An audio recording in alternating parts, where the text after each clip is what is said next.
Hi there, it's Jason Gorman from Codemanship with a bonus video in our series on codecraft for C# developers. In previous videos, you will have seen me working in Rider using automated refactorings. And I thought it might be useful for those of you who are Rider users, but also for those of you who are not, to explore the automated refactoring menu in Rider and show you what's available, because if you're doing a lot of refactoring, which you should be doing it continuously, then you may find these very useful. Okay, before we launch into this, I just want to make it very, very clear. I do not work for JetBrains and I'm not sponsored by them to do these videos. I just happen to be a JetBrains user for pretty much everything these days. So I find the tools, particularly the automated refactoring tools, very, very useful. That said, we're going to dive in with our Mars rover example, which is the one we used in previous videos. So we did quite a lot of refactoring, and I'm going to demonstrate the refactoring. Some of them will make sense in the context of this code. Some of them will not. They're just for demonstration purposes only, so you can see what the automated refactoring does. Okay, now, the most obvious automated refactoring, the one that most tools support, is renaming things. So anything that has a name, like a class or a field or a parameter, can be renamed. And this needs to be done in sort of two parts. You change the name of the thing, but then you need to update any references to the thing that you've renamed so that your code works again. And Rider will do this for you. Just add very quickly here, if you're a Visual Studio user and you're familiar with ReSharpen, then essentially it's the same refactoring menu pretty much. So let's say we want to rename this class rover. Let's bring up our automated refactoring menu. Rename, it's got its own shortcut there, so you can get to it very, very quickly in place. So if we want to call it, for example, Mars rover, it will not just change the name here, but it will also update any references to this rover class so that the code still works. Optionally, we can also search in comments and strings if we need to update everywhere. So let's do that, and it's found all the references. It's going to update those. There we go. Immediately, of course, I rerun my tests. Off they go. And now let's just take a look at the references there. You'll see not only, it's pretty smart, not only has it updated references to the rover class, to Mars rover, it's also changed the names of the variables so that it all matches. So it's pretty smart, very jolly handy. So renaming is a pretty easy one to do.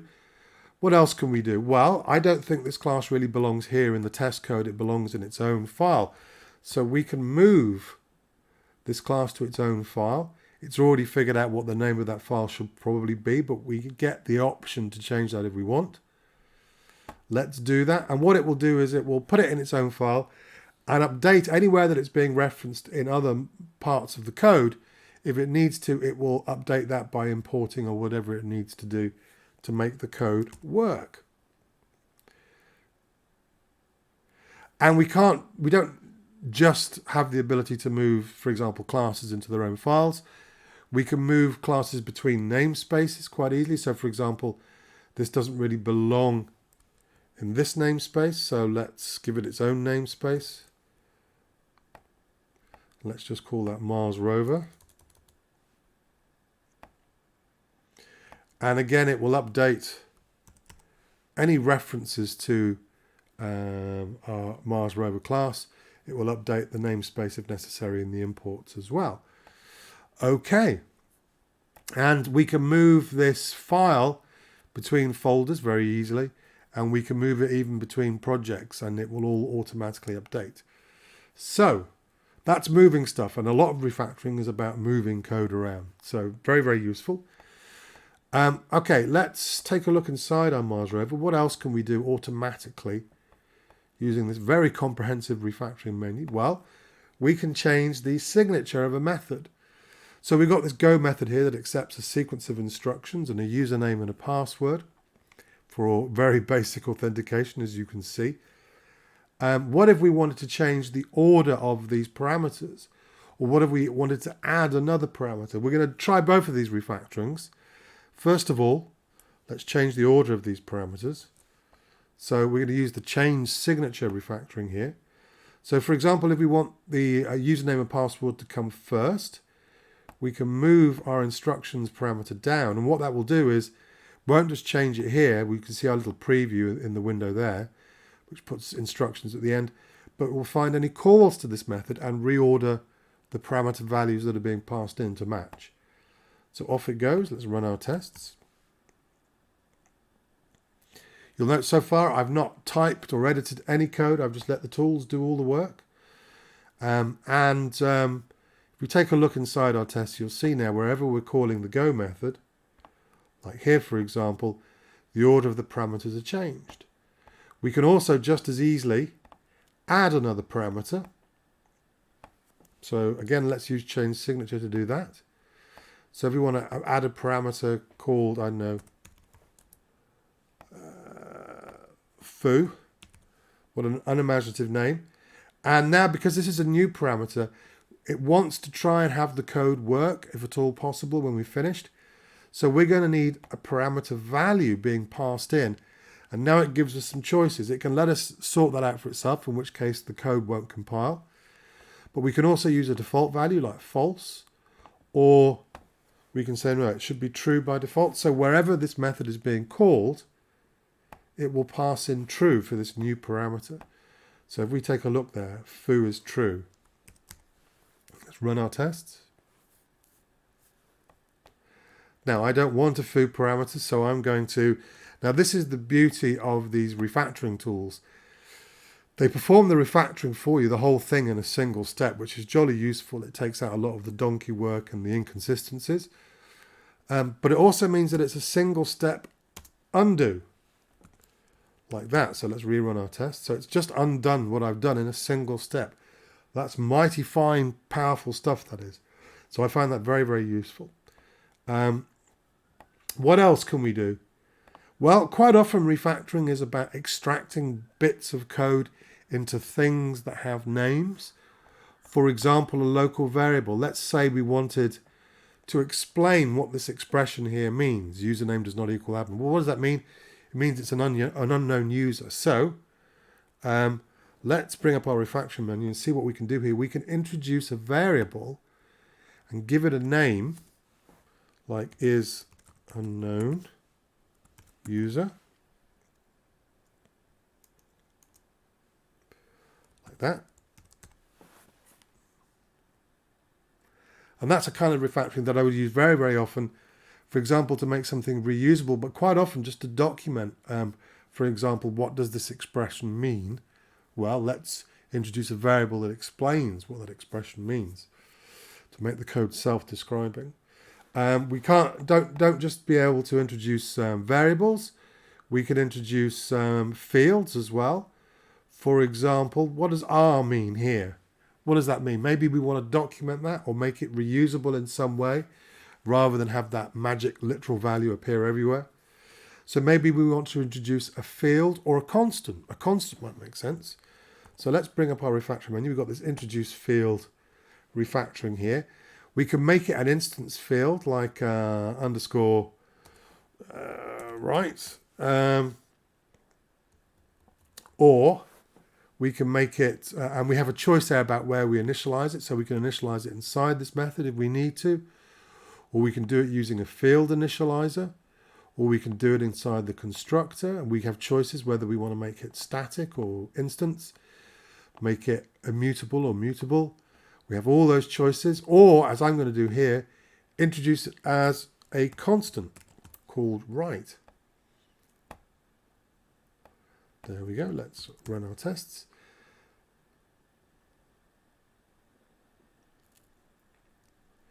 So we can introduce variables, we can introduce fields, and we can introduce constants. That's pretty easy stuff to do. Sometimes we might want to introduce a parameter. Let's say, for example, we want a value to be passed in from the outside. Or, and I use this very, very often, I would introduce a parameter where I have an object that's created inside a method, and I want to inject that object into the method from the outside. What introducing a parameter will do is it will take the literal value or the expression, if it can, that we want to introduce as a parameter. Let's do that here. It will add a parameter to the go method. We'll give it a name like north. And when I do this, what it's going to do is it's going to take that literal value and have it passed in wherever this go method is called. So it's jolly useful. Off it goes. So as I said, I use this very often to introduce dependency injection. So wherever I see an object being created inside a method and thinking, actually, I wouldn't mind having that passed in from the outside so we can easily replace it, then we can do that using introduce parameter. Again, let's take it to our test code. And there's the literal value being passed in from the outside now. And we can reverse that process. For example, here, let's say we don't want that value being passed in. Let's say we actually want to just use the value itself. So the reverse of extracting code into its own named thing is to inline the named thing so that we replace references to it with the actual implementation code. For example, if we were to inline this parameter, it finds where all of those parameter values are. They're all north. And it will then replace any references to the parameter north with the value n. So we can inline that. So it's the reverse of introducing a parameter or introducing a field or introducing a variable. And that's one I use quite often for all sorts of reasons. Let's run our tests. So we're keeping it working. Okay, so that's a bunch of stuff we can do that's jolly useful. Now let's take a look at this go method. So we've got this block of code here, which is about authenticating a user. And I'm seeing here, we've got some parameters for our user. And I think these maybe belong together. We've got a bit of primitive obsession going on here. So there's probably a type of object that we could introduce here. And an easy way to introduce this would be to use a refactoring. Now, a bit confusing. In Rider and ReSharper, they call it transform parameters. The real name for this refactoring is called introduce parameter objects. What we're going to do, let's pick transform parameters, is we're going to say, look, for some of these parameters, I would like you to create a type of object and make these fields of that object. So rather than passing in the individual parameter values, we actually pass in the object with those fields. Let's call this object user. So when I execute this code, there we go, and run our tests, we're now not passing in a username and password, we're passing in a user that has, yes please, something weird happened there. We're passing in a user that has a username and password field. And if we scroll up there, you'll see it's created that class for us. Very clever, jolly clever. Okay, now back to our rover. Now that we've done that, let's take a look at this code. This code really is all about the user. What I want to do is get this block of code on its own to describe what it does. It authenticates the user. So I'm going to use a refactoring called extract method. Now this is a refactoring I use a heck of a lot. And it's going to let's create an instance method. So we don't want it static. Let's call it authenticate. And it's picked up that the user needs to be a parameter because that's declared before this code. And if there were any, if there was any data inside this code we're extracting that's referenced later in later code, that would need to be a return value. But in this case, there isn't. But it is giving the option to make is known user an out parameter. We don't need to do that because we're not referencing it anywhere else. So let's fire this off. It's going to keep it private. That's fine. Okay. So we have this authenticate instance method here. And really this method is not about the rover, it's about the user. So we have what we call feature envy here for the features of user. So this really belongs on user. So we can move this instance method from Go to user. Now to move an instance method, there needs to be an instance to move it to. So that's either, for example, a parameter of that method or a field of that class that the method is in. So we need an instance, and in order for this to work, because authenticate is being invoked, it can't be a null instance. So now we're okay here because our user object is not null. It's created in the tests and passed in. Let's fire that off. Now it's spotted that this method can't be private on user, otherwise Mars rover won't be able to see it and then our code won't work. So it's saying, okay, I'm going to have to upgrade the visibility of that so that Mars rover can see it. Okay, there we go. And it's all done in a single step. Now I use that kind of workflow a lot. Very often when I'm test driving code, I won't introduce classes to begin with. I'll just have a private method inside a test that does the work. And then I'll look at the parameters of that method and maybe introduce a parameter object. And then maybe I'll move that method to that parameter object and kind of discover the types and the methods inside my design as I go. So I find that quite a powerful technique. So that is something that I use very, very often. It is very, very useful stuff. Okay, Mars rover looking, it's looking a little better now. We've got our user class there. Now I'm taking a look here, and username and password are not being used externally, and in fact the Roslyn compiler has picked up on this, that we don't really need these to be exposed. So what we can do, it'll fix it for us, is we can make these private.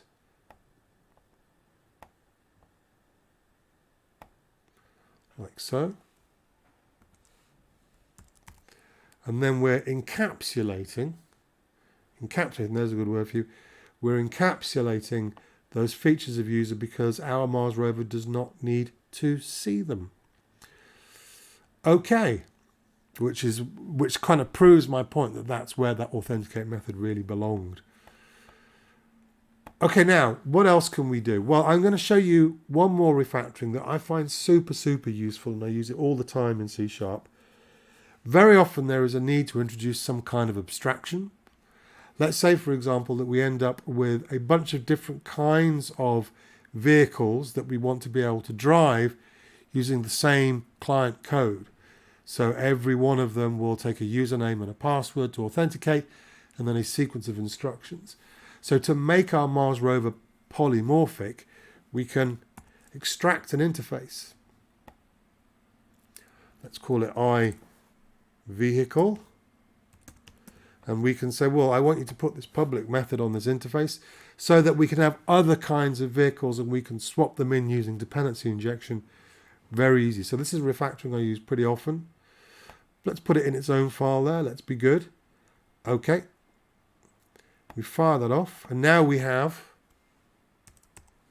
our iVehicle interface, which is implemented by our Mars rover class. Let's take a look at iVehicle. So very, very simple there. Very, very straightforward. Extract interface. All sorts of reasons that you might want to do that. So there's a bunch. There's more to the refactoring menu than that. There's a whole bunch of stuff that's specific to C#. I've shown you the ones that are not. They're pretty much universal in the sense that they apply to Java code, for example, as well, or C++ code on the whole. Those are the ones that I use the most often. I find them invaluable because they take out a lot of the donkey work. And you may have noticed that I didn't do any code editing. Didn't touch the editor really, except to just identify things I would like to refactor. The refactoring menu in Rider is very, very mature. It comes from a tool called ReSharper, which is a plugin for Visual Studio, which has been in development for a long time. So there are a lot of automated refactorings, a lot of stuff you can do automatically. Not always. There are certain refactorings it doesn't support, like extract class, but you can achieve those kinds of refactorings for the most part, going around the houses a little bit, but using these automated refactorings. It's quite rare that I need to manually edit code when I'm refactoring in Rider or ReSharper. So they take out the donkey work. It's a single step undo, so I could actually probably, I'm not going to demonstrate this now, but I just did, because I just rehearsed this video, I did that whole refactoring and then thought, oh, I should have used version control so I can get back to where I wanted to be. But as it turned out, I actually managed to get back to where I was originally, just using the undo feature. So really good for that. Makes it a lot more consistent because these refactorings work identically every single time. So you're not kind of prone to the human aspect, human error. And also, using automated refactorings, I find it much clearer now that I have just done a refactoring. I should run the tests. If you're using a continuous testing tool, then whenever your refactorings are complete and your files will automatically be saved, if the code compiles, it will run the tests for you, so you can do that as well. So your tests are constantly being run, but using these tools, it's a nice punchy way of reminding me, you've just done a refactoring, you should run the tests. So there you go, there's the automated refactorings in Rider. They're the same ones pretty much as in ReSharper. So if you're in Visual Studio, take a look at ReSharper. If you're using VS Code or another stripped down editor like that, and you're just beginning to get into refactoring, I've got a feeling that you might want to rethink your decision to go with one of those stripped down editors, because I can't really live without this refactoring menu. I find it very, very valuable because I do a lot of refactoring. Okay, there you go. There's the automated refactorings in Rider. I hope that's given you some ideas. If you want to try this out for yourself, I will post a link to some code that you can practice on. If you've not got Rider or ReSharper, there are 30-day trial licenses available, I think. Remember, I'm not sponsored to say that, but it's worth having a play with them and see what you think.